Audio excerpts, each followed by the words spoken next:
Medical మరియు health care రంగంలో bright future కోసం వెతుకుతున్నారా? అయితే అరోరా అందిస్తున్న best paramedical and allied health sciences courses లో జాయిన్ అవ్వండి. సౌదీ అరేబియా వచ్చేసి సానా ఇంటర్నేషనల్ ఎయిర్పోర్ట్ మీద ఏ ఫ్లైట్ రావడానికి వీల్లేదు అని ఎయిర్ ఎంబార్గో ఇంపోజ్ చేశారు. దానికి ప్రతీకారంగా వీళ్ళు ఆభా ఇంటర్నేషనల్ ఎయిర్పోర్ట్ సౌదీ అరేబియాలో ఉన్నటువంటి ఎయిర్పోర్ట్ ని ధ్వంసం చేశారు హౌతీలు.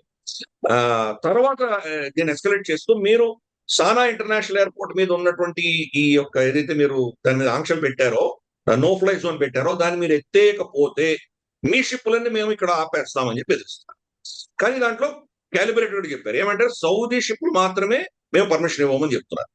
అంటే మిగతా షిప్లు వెళ్ళొచ్చు. ఫర్ ఇన్స్టెన్స్ మనకు రష్యా షిప్లు కానీ, యూరోప్ షిప్లు కానీ, ఇతరత్ర ఏమేమి ఉన్నాయో అవన్నీ వెళ్ళొచ్చు. అలాగే భారతదేశం షిప్లు కానీ ఇవన్నీ ట్రాన్సిట్ చేయొచ్చు. కానీ సౌదీ అరేబియా నుంచి వచ్చే షిప్లు మాత్రం మేము ఇక్కడి నుంచి పోనివ్వము అని చెప్పి చెప్తున్నారు వాళ్ళు. మనకి ఏమైందంటే, మనకు స్టేట్ ఆఫ్ హార్మోస్ బ్లాక్ అయిన తర్వాత సౌదీ అరేబియా ఏం చేసిందంటే, ఇటువంటి పరిస్థితి రావచ్చేమో అని తెలిసి వాళ్ళ జుబైల్ ఏదైతే మనకు ఫీల్డ్స్ ఉన్నాయో, సౌదీ ఆరాంకో ఫీల్డ్స్, అది ఈస్టర్న్ ఫీల్డ్స్ అంటారు అవి.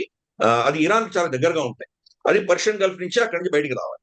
అందుకని ఇటువంటి సమస్య వస్తుందని తెలిసే ఇరాక్ యుద్ధం అప్పుడు, గతంలో గల్ఫ్ యుద్ధాలు అప్పుడు కూడా వాళ్ళు ఏం చేశారంటే పైప్ లైన్ వేసుకున్నారు. అక్కడి నుంచి పైప్ లైన్ వేసుకుని మనకు యాన్బు అని చెప్పేసి మనకు మదీనా దగ్గర ఉంటుంది. అక్కడ వాళ్ళు రెడ్ సీ పోర్ట్ లో దాన్ని ఆ పైప్ లైన్ నుంచి ఆయిల్ షిప్ లో లోడ్ చేసి పంపించే దిశగా వాళ్ళు పెట్టుకున్నారు. అంటే మొత్తం పర్షియన్ గల్ఫ్ మూతపడినా సౌదీ అరేబియా ఆయిల్ సప్లైలో ఎటువంటి సమస్య ఉండదు. అలా వాళ్ళు గతంలోనే వాళ్ళు చేసుకున్నారు. దాని నుంచి రమారమి మనకు 10 నుంచి 12% రెడ్ సీ నుంచి మనకు సరఫరా అవుతుంది. ఇప్పుడు ఏం చేశారంటే హౌతీలు ఇది డిక్లేర్ చేసేసరికి ఏషియా సైడ్ వెళ్ళవలసిన షిప్పులన్నీ కూడా ఆగిపోతాయి. సరే, యూరోప్ వాళ్ళు వెళ్ళచ్చు. యాన్బు నుంచి అక్కడ మనకు దాని ఏమంటారంటే సూయజ్ కెనాల్ గుండా వాళ్ళు మెడిటరేనియన్ నుంచి అటు నుంచి యూరోప్ వెళ్ళొచ్చు. లేదా ఆ మెడిటరేనియన్ సీకి వెళ్ళి మళ్ళీ తిరిగి కేప్ ఆఫ్ గుడ్ హోప్ మొత్తం ఆఫ్రికాని చుట్టి వెళ్లాల్సి వస్తుంది. అంటే ఇక్కడి నుంచి బబల్ మండప్ చాలా దగ్గర, అది జస్ట్ ఒక 20 కిలోమీటర్ల గ్యాప్ ఉన్నటువంటి ఒక ప్యాసేజ్. అది దాన్ని దాటితే గల్ఫ్ ఆఫ్ ఏడెన్ లోకి వస్తాయి షిప్పులు. గల్ఫ్ ఆఫ్ ఏడెన్ నుంచి అరేబియన్ సీలోకి వస్తాయి. సో అక్కడ వాళ్ళు ఓన్లీ ఇప్పుడు సౌదీ అరేబియాకి వాళ్ళు కాపు కాసి వాళ్ళు ఈ యొక్క అటాక్స్ అనేది వాళ్ళు చేస్తున్నారు. వాళ్ళకి వార్నింగ్ ఇచ్చారు. సరే, ఇప్పుడు మరి ఏ దిశగా ఎస్కలేట్ అవుతుందో తెలియదు మనకి. ఎంబీఎస్ వచ్చేసి ఆల్రెడీ డొనాల్డ్ ట్రంప్ తో మాట్లాడి డొనాల్డ్ ట్రంప్ పర్మిషన్ తీసుకునే ఈ దాడి చేశాడు అని వింటున్నాం. మరి అటువంటి అమెరికా ఎలా పర్మిషన్ ఇచ్చిందో నాకు తెలియదు. ఎందుకంటే అమెరికా ఈ రోజు ఇరాన్ తోటి యుద్ధం చేయడానికి సతమతం అవుతుంది. ఇరాన్ మీద బాంబులనే వేస్తున్నారు, కానీ ఇరాన్ ఎదురుదాడులు వాళ్ళ స్థావరాలన్నీ గణనీయంగా దెబ్బతిన్నాయి. జార్డన్ లో కావచ్చు, సిరియాలో కావచ్చు, ఇరాక్ లో కావచ్చు, బహ్రెయిన్ లో కావచ్చు, బాగా గణనీయంగా దెబ్బలు తగ్గినాయి. ఇంకా ఇరాన్ ఎస్కలేట్ చేస్తూ నెక్స్ట్ లెవెల్లో ఖతార్ కానీ, యుఏఈ కానీ, సౌదీ కానీ వీటి మీద దాడి చేస్తే ఏమవుతుంది? ప్లస్ వీళ్ళ ఇన్ఫ్రాస్ట్రక్చర్ మీద దాడి చేయలేదు ఇంతవరకు ఇరాన్. అంటే వీళ్ళ వాటర్ డిసాలినేషన్ ప్లాంట్స్ కానీ, లేదా విద్యుత్ సరఫరా కేంద్రాలు కానీ, లేదా వీళ్ళ ఆయిల్ ప్రొడక్షన్ కేంద్రాలు కానీ వాటి మీద ఇంకా దాడి చేయలేదు ఇరాన్. చేస్తే ఏమవుతుంది పరిస్థితి? అందుకని ఇంకా 4-5 మెట్లు ఉన్నాయి. అమెరికా మరి ఇది ఏ స్థాయిలో దాన్ని తీసుకెడుతుందో, ఇప్పుడు ఆపేస్తుందా, ముందుకు తీసుకెడుతుందా మనకు తెలియదు. అందుకనే మనం అమెరికా షూస్ లో మనం డొనాల్డ్ ట్రంప్ పొజిషన్ లో కూర్చొని మనం ఆలోచన చేశామంటే ఆయనకి ఏం ఆప్షన్స్ ఉన్నాయి? ఆ 14 పాయింట్ MOU ఏదైతే ఉందో కంప్లీట్ గా దాసోహం అన్నట్టే ఉంది. కాబట్టి అది ఎలాగో నిలవదు అని నేను చాలా కాలంగా చెప్తున్నాను. అదే జరిగింది అది. సో అది నిలిచేటువంటి సమస్య, అది నిలవదు అది. కాబట్టి ఇంకేం ఆప్షన్స్ ఉన్నాయి? యుద్ధం చేయడం తప్ప ఇంకేం ఆప్షన్స్ ఉన్నాయి ఆయనకి. కాబట్టి ఎంత వీలైతే అంత ఇరాన్ యొక్క శక్తిని క్షీణించి వాళ్ళ కెపాసిటీని ధ్వంసం చేయడం అన్నది ఒక లక్ష్యంగా పెట్టుకున్నారు. అల్టిమేట్ గా వాళ్ళకు యుద్ధం చేసే పటిమ, వాళ్ళ శక్తి పడిపోయిందంటే ఎప్పుడో ఒకప్పుడు వాళ్ళు డిస్కషన్కి వస్తారు. ఏదో మేము కోరిన కోరికలు వాళ్ళు యాక్సెప్ట్ చేయాల్సి వస్తుంది అన్నటువంటి ఈ యొక్క నరేటివ్ తప్ప ఇంకేమీ లేదు వాళ్ళకి. ఇరాన్ ఏం అర్థం చేస్తోంది? గతంలో కూడా వీళ్ళు మమ్మల్ని కొట్టారు, ఇప్పుడు కూడా కొడుతున్నారు. కాబట్టి మేము అమెరికాకి కాస్ట్ పెంచుతాం, వాళ్ళు యుద్ధం చేయడంలో వాళ్ళకి చాలా నష్టం వచ్చేలాగా మేము చేస్తాం. సో మొత్తం నిలిపేస్తాం. బబల్ మండప్ ని ఆపేశారు, ఇప్పుడు స్టేట్ ఆఫ్ హార్మోస్ ని ఆపేశారు. సడన్ గా ఈ రోజు మనం యుఎస్ఏలో యావరేజ్ మనకు పెట్రోల్ ధరలు, గ్యాసోలిన్ అంటారు వాళ్ళు, $4 per gallon. వాళ్ళు గ్యాలన్ లెక్కన వేస్తారు, మనం లీటర్ అంటాం, వాళ్ళు గ్యాలన్. $4 per gallon యావరేజ్ దేశంలో. కాలిఫోర్నియా లాంటి ప్రాంతంలో అయితే $5.5-6 దాటిపోయింది. కాబట్టి మొత్తం దేశవ్యాప్తంగా యావరేజ్ $4 టచ్. ఇది కనుక ఇలాగే కొనసాగిందంటే బహుశా 5-6 దాకా వెళ్ళేటువంటి ప్రమాదం ఉంది. ఎందుకంటే ఓవరాల్ ప్రపంచంలో దీని రిఫైనింగ్ కెపాసిటీ పడిపోతుంది. రిఫైనింగ్ చేసి సరఫరా చేసేటువంటి సౌదీ అరేబియా ఈ రోజు వాళ్ళ కెపాసిటీ తగ్గుతుంది. వాళ్ళు నిజంగా అంత సప్లై చేయలేకపోయిన పరిస్థితి. ఒకవేళ సప్లై చేసినా ఖర్చుతో కూడినటువంటి మొత్తం వీళ్ళ లాజిస్టిక్స్ అంతా కూడాను సౌత్ ఆఫ్రికాని చుట్టుముట్టి రావాల్సింది. కనీసం అంటే ఒక 3-4 వారాలు ఎక్స్ట్రా పడుతుంది కాబట్టి ఆ ఖర్చు అంతా పెరుగుతుంది. కాబట్టి ఈ పరిస్థితులలో అమెరికాకి ఏదో విధమైన ప్రెషర్ వస్తుంది కాబట్టి అమెరికా మళ్ళీ కొంచెం దిగొచ్చి రీజనబుల్ గా మాట్లాడతారు అనేది ఇరాన్ యొక్క క్యాల్కులేషన్. అందుకని దీన్ని అస్త్రంగా వాడుకుంటుంది ఇరాన్. సౌదీ అరేబియా పరిస్థితి ఏంటంటే కనుక ఈ యుద్ధం ఇక్కడ ఆపేస్తే కనుక ఇంకా జీవితాంతం ఇరాన్ కి ఉడిగం చేయాలి, ఇరాన్ కి బానిసలుగా ఉండాలి. వాళ్ళు ప్రతి షిప్ దగ్గర వాళ్ళు టోల్ కలెక్ట్ చేస్తారు, వాళ్ళు బెదిరిస్తారు. వాళ్ళని నేను నా మొహం నచ్చకపోతే రేపు పొద్దున మళ్ళీ నా షిప్ మీద దాడులు చేస్తారు వాళ్ళు. కాబట్టి ఇరాన్ కి నన్ను ప్రశ్నించే అధికారము, నన్ను ప్రశ్నించే శక్తి ఉండకూడదు. కాబట్టి వాళ్ళ నాశనం అయ్యి తీరాలి. దాంట్లో ఇజ్రాయెల్ వచ్చేసి హమాస్ ని, హిజ్బుల్లాని హ్యాండిల్ చేస్తుంది. హౌతీలను నేను హ్యాండిల్ చేస్తాను. ఇరాన్ కున్న శక్తి క్షీణించాలంటే వాళ్ళ ప్రాక్సీలను కూడా క్షీణించాలి. వీళ్ళు ముగ్గురు నాశనం అవుతాయి కానీ ఇరాన్ యొక్క శక్తి తగ్గదు. కాబట్టి ఈ అమెరికా ఇరాన్ తో యుద్ధం చేస్తుండగా ఇజ్రాయెల్ హౌతీలు మన హమాస్ హిజ్బుల్లా మీద యుద్ధం చేస్తుండగా నేను హౌతీలని కంట్రోల్ చేస్తానని సౌదీ అరేబియా దిగింది. సో ఇది అక్కడ జరుగుతున్నటువంటి ఈక్వేషన్స్. యుఏఈ కూడా ఏం చేసిందంటే ఇప్పుడు పైప్ లైన్ వేయడం మొదలు పెట్టింది. ఫుజేరా వాళ్ళు వచ్చేసి మనకు గల్ఫ్ ఆఫ్ ఒమాన్ లో ఉంటుంది, అది పర్షియన్ గల్ఫ్ లో ఉండదు అది. కాబట్టి వాళ్ళ అబుదాబిలో ఉన్నటువంటి ప్రొడక్షన్ అంతా కూడాను గల్ఫ్ ఆఫ్ ఒమాన్ లో డెలివరీ చేసి అటు నుంచి తీసుకువెళ్లే దిశగా వాళ్ళు కూడా ప్లాన్ చేస్తున్నారు. ఇదే అక్కడ జరుగుతున్నటువంటి పెద్ద విషయం అమ్మ. అందుకని ఎవరి యాంగిల్ లో చూసినా కానీ కూడా వాళ్ళ గేమ్స్ ఆడుకుంటున్నారు, వాళ్ళ స్ట్రెంగ్స్ ఏమున్నాయో దాన్ని వాళ్ళు వాడుకుంటున్నారు, దాన్ని ముందుకు తీసుకెళ్లే ప్రయత్నం చేస్తున్నారు. కానీ ఇంకొకరి వీక్నెస్ ఒకరు ఎక్స్ప్లాయిట్ చేసే దిశగా ఇవన్నీ నడుస్తుంది. సక్షన్ మనకి కూడా కనిపించట్లేదు. అఫీషియల్ గా ఇరాన్ ఈ 14-point MOU అన్నది అయిపోయింది. అఫీషియల్ గా వాళ్ళు యుద్ధం డిక్లేర్ చేశారు. ఇంతవరకు వాళ్ళు అఫీషియల్ గా యుద్ధం డిక్లేర్ చేయలేదు, ఇప్పుడు యుద్ధం డిక్లేర్ చేశారు. అమెరికా ఇంతవరకు కూడాను ఆ 14-point MOU మేము దాని నుంచి వెనక్కి పెడుతున్నామని అఫీషియల్ గా స్టేట్మెంట్ ఇవ్వలేదు. సరే, డొనాల్డ్ ట్రంప్ ప్రెస్ కాన్ఫరెన్స్ అన్నాడు, according to me that is dead అని అన్నాడు. కానీ అకార్డింగ్ టు మీ నన్ను అడిగితే నేను అంటాను అన్నాడు. కానీ అఫీషియల్ గా అమెరికా ఈ 14-point MOU నుంచి బయటకు వచ్చినట్టు వాళ్ళు చెప్పలేదు. కానీ ఇరాన్ మాత్రం చాలా స్పష్టంగా ఇంకా దానికి సంబంధం లేదు, మా 14-point MOU మాకు సంబంధం లేదు, మేము యుద్ధం చేస్తున్నామని యుద్ధం ప్రకటించారు. వాళ్ళు ఇంతవరకు ఇద్దరు యుద్ధం ప్రకటించలేదు. అమెరికా కూడా ఏమనిందంటే ఇది స్పెషల్ ఆపరేషన్స్ అని. ఇన్ఫాక్ట్ డొనాల్డ్ ట్రంప్ అయితే మొదటి వారం రోజులు ఏమన్నాడంటే వీఆర్ ఆన్ అన్ ఎక్స్కర్షన్ అన్నాడు. ఏదో 4 రోజులు అయిపోతుంది అనుకొని భావించాడు. సో ఈ రోజు అది కాదు, అఫీషియల్ గా యుద్ధం డిక్లేర్ చేశారు. ఇప్పుడు ఇరాన్ అఫీషియల్ గా యుద్ధం డిక్లేర్ చేస్తే అమెరికా యుద్ధం డిక్లేర్ చేయకుండా ఎలా ఉండగలదు? అమెరికా కనుక యుద్ధం డిక్లేర్ చేస్తే వాళ్ళ కాంగ్రెస్ కి వెళ్ళి పర్మిషన్ తెచ్చుకోవాలి. వాళ్ళ కాంగ్రెస్ కి వెళితే కనుక అక్కడ పరిస్థితి ఏంటో మనకు తెలియదు. ఈవెన్ రిపబ్లికన్స్ కూడా ఈ రోజు డొనాల్డ్ ట్రంప్ సమర్థిస్తారా లేదా అనేది పెద్ద ప్రశ్న. సో ఇవన్నీ కూడాను ఇరాన్ యొక్క స్ట్రాటజీలో అమెరికాని ఇబ్బంది పెట్టే దిశగా వాళ్ళు చేస్తున్నారు. సరే, నేను ఈ విశ్లేషణ చేసినప్పుడంతా కూడాను చాలా మంది ప్రేక్షకులు ఏమంటారంటే ఇరాన్ పక్షపాతంతో మాట్లాడుతున్నాడు ఈయన, అసలు ఇరాన్ చాలా నష్టపోయింది అని నన్ను చాలా మంది కామెంట్ కూడా చేశారు గతంలో. నాకు ఇరాన్ అంటే ప్రేమ లేదు, నాకు అమెరికా అంటే ప్రేమ లేదు, నాకు నా దేశమే ప్రేమ, నా దేశం అంటేనే ఇంపార్టెంట్ నాకు. కాబట్టి అక్కడ జరుగుతున్నది విశ్లేషణ మాత్రమే చేస్తున్నాను. ఇరాన్ బాగా గణనీయంగా దెబ్బతింది, కరెక్ట్.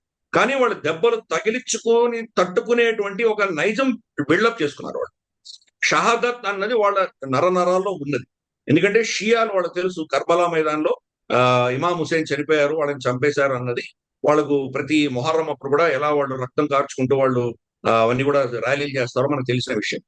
కాబట్టి షహాదత్ అన్నది వాళ్ళ మొత్తం సంస్కృతిలోనూ ఉంది. కాబట్టి దెబ్బలు తిన్నంత మాత్రాన వాళ్ళని ఓడిస్తాము, వాళ్ళని లొంగ తీసుకుంటాము అన్నటువంటి ఇజ్రాయెల్ కానీ అమెరికా కానీ వీళ్ళ నేరేటివ్స్ ఫెయిల్ అవుతున్నాయన్నది నా విశ్లేషణ. కానీ వాళ్ళకి ఆ శక్తి ఉన్నదంతా ఏంటి? ఇవో straight of Hormuz. Straight of Hormuz ని ఓపెన్ చేయడం ఆల్మోస్ట్ నెక్స్ట్ ఇంపాసిబుల్. మీరు ఇరాన్ ని సర్వనాశనం చేసినా, వాళ్ళ మీద మీరు న్యూక్లియర్ బాంబులు వేసినా కానీ కూడా ఇరాన్ చేయవలసిందంతా ఏంటంటే కనుక అక్కడ పెడుతున్నటువంటి 10 షిప్పుల్లో ఒక షిప్ మీద డ్రోన్ అటాక్ చేస్తే చాలు, మొత్తం ఇన్సూరెన్స్ కంపెనీని ఆగిపోతాయి. ఈ యొక్క భయం అన్నది ఉంటుంది. కాబట్టి ఇరాన్ కి పెద్ద ఖర్చు పెట్టక్కర్లేదు స్ట్రేట్ ఆఫ్ హార్మోస్ ని వాళ్ళ అధీనంలో పెట్టుకోవడానికి. అందుకని చర్చల ద్వారానో లేదా ఇతరత్రా ప్రెషర్ ద్వారానో వాళ్ళని లొంగ తీసుకోవాలి కానీ ఆ, ఇలా యుద్ధం చేసి మాత్రం ఇరాన్ తోటి పెద్దగా గెలిచేటువంటి అవకాశాలు చాలా చాలా అరుదు, చాలా తక్కువ. మనకు తెలియదు మనకు, బట్ ఏ లెవెల్లో వాళ్ళకు నష్టం వస్తే వాళ్ళు చర్చలకు ఒప్పుకుంటారు అన్నది చెప్పడం చాలా కష్టం. బట్ ఇందాక నేను చెప్పినట్టు వాడు తట్టుకునేటువంటి దెబ్బలు తినేటువంటి శక్తి వాళ్ళలో చాలా ఎక్కువ ఉంది కాబట్టి అమెరికాకు లేదు. ఈ రోజు ఇద్దరు సైనికులు చనిపోతేనే అక్కడ ఆల్రెడీ చాలా చర్చలు జరుగుతున్నాయి. ఇంకా రేపు ఒక 10-15 మంది, 20 మంది, 30 మంది చనిపోయారంటే ఏమవుతుంది పరిస్థితి? సపోజ్ వాళ్ళ ఎయిర్ క్రాఫ్ట్ క్యారియర్ మీదనో లేదా వాళ్ళ ఇతరత్ర ఎస్టాబ్లిష్మెంట్ మీద దాడులు జరిగితే చాలా ఆల్మోస్ట్ 20-30 వేల మంది సైనికులు, అమెరికన్ సైనికులు ఈరోజు గల్ఫ్ ప్రాంతంలో ఉన్నారు. అక్కడ మేజర్ అటాక్ ఏదైనా జరిగి వాళ్ళు కనుక చనిపోతే కనుక ఇన్ఫాక్ట్ వాళ్ళ రెడార్స్ కానీ వాళ్ళ ఇన్స్టలేషన్స్ కానీ కంప్లీట్ గా ఎయిర్ డిఫెన్స్ పెట్టుకొని అంత స్ట్రిక్ట్ గా ఉన్నటువంటి ప్రాంతాలే ఈరోజు దెబ్బతిన్నప్పుడు వాళ్ళ సైనికులు ఉన్నటువంటి హోటల్ మీదనో అక్కడ ఉన్నటువంటి స్థావరం మీదనో పడి 20-30 మంది చనిపోతే ఏమో నిజంగా ఆ లాస్ ని తట్టుకునే శక్తి అమెరికాలో ఉందా? అది మనం అర్థం చేసుకోవాలి. దాన్ని ఈ రోజు ఇరాన్ ప్లే చేస్తోంది. అందుకని క్రమేపీ ఒకసారి యుద్ధం డిక్లేర్ చేసిన తర్వాత ఇది ఏ లెవెల్ కి తీసుకువెడతారు అన్నది అమెరికా మీద ఆధారపడింది. అమెరికాకి ఆప్షన్స్ లేవు. నేను అమెరికా యాంగిల్ లో చెప్పాను, ఇరాన్ యాంగిల్ లో చెప్పాను. కాబట్టి ఈ పరిస్థితి లాక్ జామ్ ని ఎవరు దీన్ని సాల్వ్ చేయాలి? ఇదిలా ఉండగా ఇంత లోపల ఏమైంది, ఇప్పుడు హౌతీలు సౌదీ అరేబియా మీద దాడి చేశారు కాబట్టి, ఆబా ఇంటర్నేషనల్ ఎయిర్పోర్ట్ కొట్టారు కాబట్టి అఫీషియల్ గా సౌదీ అరేబియా, పాకిస్తాన్ ఇద్దరు కలిసి హౌతీల మీద యుద్ధం చేయాలి. ఎందుకు? వాళ్ళిద్దరి మధ్యలో నేటో లాంటి ఒప్పందం ఉంది. ఏ ఒక్క దేశం మీద దాడి జరిగినా ఇంకొక దేశం వాళ్ళని సమర్థిస్తూ ఆ యుద్ధంలో దిగాలి అని వాళ్ళకి ఒప్పందం ఉంది. కాబట్టి ఇప్పుడు కనుక పాకిస్తాన్ సౌదీ అరేబియాని సమర్థిస్తూ యమన్ లో హౌతీలకు వ్యతిరేకంగా యుద్ధంలో దిగితే డైరెక్ట్ గా ఇరాన్ తో యుద్ధం చేసినట్టు. అప్పుడు ఇరాన్ ఊరుకుంటుందా? ఇరాన్ మరి పాకిస్తాన్ మీద యుద్ధం మొదలు పెట్టిందంటే ఇది ఇంకా ఎక్స్పాండ్ అయ్యేటువంటి ప్రమాదం ఎక్కువ. ఎక్స్పాండ్ అవుతా మరి పరిస్థితి ఏమో. అప్పుడు ఇరాన్ పాకిస్తాన్ మధ్యలో యుద్ధం అటు వస్తే కనుక అది థియేటర్ ఇంకా పెద్దగా అయ్యేటువంటి ప్రమాదం. అందుకని ఇవి ఏ దిశగా పెడుతుందో చెప్పడం చాలా కష్టం. ఇంత లోపల పాకిస్తాన్ కువైట్ తో కూడా మంత్రాలు చేస్తోందని వింటున్నాం. సౌదీ అరేబియాతో ఎలాగైతే ఒప్పందం ఉందో అటువంటి ఒప్పందమే కువైట్ తో పెట్టుకుందామని అనుకుంటారు వాళ్ళు. కువైట్ తో పెట్టుకుంటే కనుక డైరెక్ట్ గా ఇరాన్ తో యుద్ధమే వస్తుంది వాళ్ళకి, పాకిస్తాన్ కి. దానికి ప్రతిగా వాళ్ళు ఏం కోరుతున్నారంటే ఇన్వెస్ట్మెంట్స్, తర్వాత వాళ్ళకి అప్పులు, తర్వాత వాళ్ళకి చమురు ఫ్రీగా వచ్చేలాగా వాళ్ళు ఒప్పందం చేసుకుంటారు. ఈ రోజు సౌదీ అరేబియాతో చేసుకున్న ఒప్పందం అంటే కక్కలేరు, మింగలేరు, ముందుకు వెళ్ళలేరు, వెనక్కి వెళ్ళలేరు పాకిస్తాన్. ఒకవేళ వాడు ఏదో నెపం చెప్పి మీరు ఫస్ట్ యమన్ మీద దాడి చేశారు కాబట్టి, వాళ్ళు మీ ప్రతి దాడి చేశారు కాబట్టి మేము రాము అని చెప్పచ్చు. మీరు కామ్గా ఉన్నప్పుడు, శాంతిగా ఉన్నప్పుడు మీ మీద దాడి చేస్తే మేము రావాలి, అది ఒప్పందము. కానీ ఫస్ట్ దాడి మీరు చేశారు కాబట్టి నేను రానక్కర్లేదు అని పాకిస్తాన్ చెప్పచ్చు. అది కనుక చెప్పిందంటే లక్షలాది మంది పాకిస్తానీలు సౌదీ అరేబియాలో పనిచేస్తున్న వాళ్ళందరినీ వెనక్కి పంపించేస్తుంది సౌదీ అరేబియా.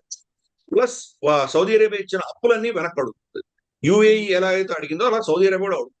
కాబట్టి ఒక చాలా క్లిష్టమైన పరిస్థితిలో ఈ రోజు పాకిస్తాన్ ఇరుక్కుంది. ఏదైతే మధ్యవర్తిత్వం చేశారో అదంతా ఫ్లాప్ అయింది. ఈ రోజు డొనాల్డ్ ట్రంప్ కానీ, మార్కో రూబియో కానీ, మనకు జేడీ వ్యాన్స్ కానీ పాకిస్తాన్ గురించి ఎవరు మాట్లాడలేదు. ఇరాన్ లో ఉన్నటువంటి అంతర్గత మంత్రి కూడా ఇప్పుడు ఇస్లామాబాద్ లోనే ఉన్నారు. అక్కడ ఆసిఫ్ మునీర్ తో మాట్లాడుతున్నారు, షాబాజ్ షరీఫ్ తో మాట్లాడుతున్నారు. అంటే మళ్ళీ మీడియేషన్ కోసం ట్రై చేయమనేనా? అది తప్పకుండా కాదు. అది ఇటువంటి కొన్ని స్ట్రాటజికల్ డిస్కషన్స్ జరుగుతున్నాయి. ఈ రోజు ఇరాన్ లోనే చాలా పెద్ద ప్రమాదం వచ్చి పడింది. వాళ్ళ అంతర్గతమైన సమస్యలు చాలా ఉన్నాయి. వాళ్ళ హార్డ్ లైనర్స్ ఎవరైతే ఉన్నారో వాళ్ళు మనకు గలిబాఫ్ కానీ, లేదా మనకు వాళ్ళ అరగాచి ఆయన కానీ, లేదా వాళ్ళ పెషెస్కియాన్ కానీ, వీళ్ళ మీద వాళ్ళు ఒత్తిడి తీసుకొస్తున్నారు. మీరు ఇంకా అమెరికాతో చర్చను చేయకండి, చాలా స్పష్టంగా చెప్పారు. యుద్ధం డిక్లేర్ అయిపోయిన తర్వాత ఇంకా దాంట్లో చర్చ ఏముంటుంది, ఉండదు దాంట్లో. కాబట్టి పాకిస్తాన్ అమెరికాను ఒప్పించి యుద్ధం ఆపించగలిగే కెపాసిటీ పాకిస్తాన్ ఉందా? లేదు కదా. పాకిస్తాన్ మాట ఏమన్నా డొనాల్డ్ ట్రంప్ వింటాడా? వినడు కదా. డొనాల్డ్ ట్రంప్ ఆపదలుచుకుంటే నేనే ఆపాను అని చెప్పి నామూషి కంటే కూడా పాకిస్తాన్ నన్ను రిక్వెస్ట్ చేసింది కాబట్టి నేను ఆపాను అని ఏదో ట్వీట్ చేస్తాడు. అంతగా మించి ఏమీ లేదు. పాకిస్తాన్ కి సీన్ లేదు అక్కడ. కాబట్టి వాళ్ళు వెళుతున్నారు. వాళ్ళు ఒమాన్ కూడా వెళ్ళొచ్చారు, అరగాచి ఒమాన్ కూడా వెళ్ళొచ్చారు. వాళ్ళు అన్ని దేశాలు విజిట్ చేస్తున్నారు, అందరితో మాట్లాడుతున్నారు. వాళ్ళు ఇచ్చే మెసేజ్ ఒకటే సింపుల్: అమెరికా కనుక వాళ్ళకి యుద్ధం ఆపకపోతే మేము దీన్ని ఎస్కలేట్ చేస్తాము. ఎస్కలేట్ చేశామంటే కొన్ని దశకాల దాకా, 10-20 సంవత్సరాల దాకా మీకు కెపాసిటీ ఉండదు. ఒక్కోసారి ఆయిల్ ఫీల్డ్స్ ని ధ్వంసం చేస్తే కనుక ఆ మంటలు ఏమిటనే దాన్ని చల్లార్చడానికి కొన్ని సంవత్సరాలు పడుతుంది. మళ్ళీ ఆ కెపాసిటీ తీసుకురావడానికి చాలా సమయం పడుతుంది. కాబట్టి అటువంటి జరగచ్చు. డీసాలినేషన్ ప్లాంట్ కొట్టారంటే కొడితే కనుక వాడు ఏమవుతుంది, మళ్ళీ మొత్తం జనరేషన్ పవర్ ట్రాన్స్మిషన్ లైన్స్ అన్ని కొడితే కనుక దాన్ని రెస్టోర్ చేయడానికి ఎన్ని సంవత్సరాలు పడుతుంది. కాబట్టి ఆ స్థితికి తెచ్చుకోకండి అని అందరికి వార్నింగ్ ఇస్తోంది ఇరాన్. వాళ్ళు క్యాలిబ్రేటెడ్ గా దాన్ని ఎస్కలేట్ చేస్తున్నారు. అమెరికా నేను నాకు అన్నట్టు వాడు కొన్ని ఏదో ప్రాంతాల్లో బాంబులు వేసి మేము అది చేసాం ఇది చేసామని వాళ్ళ ఓన్ కాన్స్టిట్యూన్సీ చెప్పుకునే ప్రయత్నం వాళ్ళు చేస్తున్నారు. కానీ వాళ్ళ నష్టాలు కప్పిపుచ్చే దిశగా వాళ్ళు అన్ని ఇన్ఫర్మేషన్ ని సెన్సార్ చేస్తున్నారు. ప్రస్తుతానికి 4 చనిపోయారు. 2 మొదటి రోజు చనిపోయినట్టు చెప్పారు, 3వ సైనికుడు మిస్సింగ్ అని చెప్పారు వాళ్ళు. అతను కూడా చనిపోయినట్టు ఈ రోజు మనకు ఇన్ఫర్మేషన్ వచ్చింది. 4వ సైనికుడు ఇరాక్ లో వీళ్ళ డ్రోన్ ని డిస్మాంటిల్ చేస్తుండగా పేరు చనిపోయాడని తెలుసు. 4 సైనికులు చనిపోయారని చెప్తున్నారు. కానీ ఇది టెక్నికల్ గా కరెక్ట్ న్యూస్ అయి ఉండొచ్చు. కానీ అసలు నిజాలు చూస్తే కనుక చాలా మంది చనిపోయి ఉండొచ్చు. సో 17 అనేటువంటి లెక్కలు చెప్తున్నారు. మా 17 మంది సైనికులను చంపారు కాబట్టి మిమ్మల్ని వదిలే ప్రసక్తి లేదు, ఈ నెంబర్ మీ మీద ఇంకా ఎక్కువ డబుల్ చేస్తాము అనేది ట్రంప్ అంటున్నారు. 17 మంది యుద్ధం మొదలైనప్పటి నుంచి ఇప్పటి వరకు ఈ దాడిలో, ఇప్పుడు జరుగుతున్న దాడిలో 4 అఫీషియల్ చనిపోయినట్టు చెప్తున్నారు.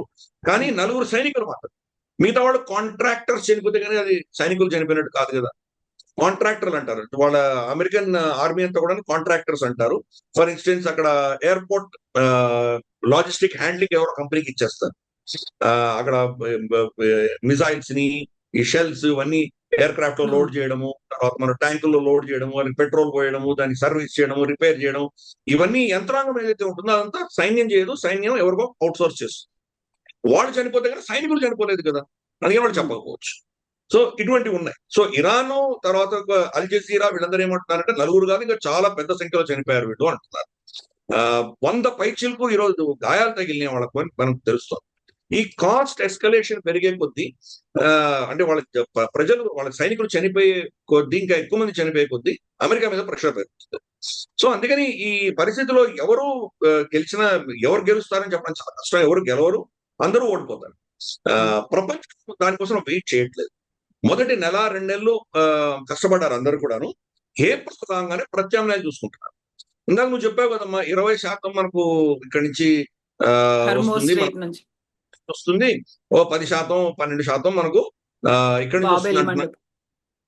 ఆల్రెడీ అది కూడా తగ్గి 20%లో కూడా రమారమి ఒక 10% మేనేజ్ అవుతుంది. ఎందుకంటే మధ్యలోంచి షిప్లు వస్తూనే ఉన్నాయి, అక్కడి నుంచి ఏదో తక్కువ సంఖ్యలో అయినా కానీ వస్తూనే ఉన్నాయి.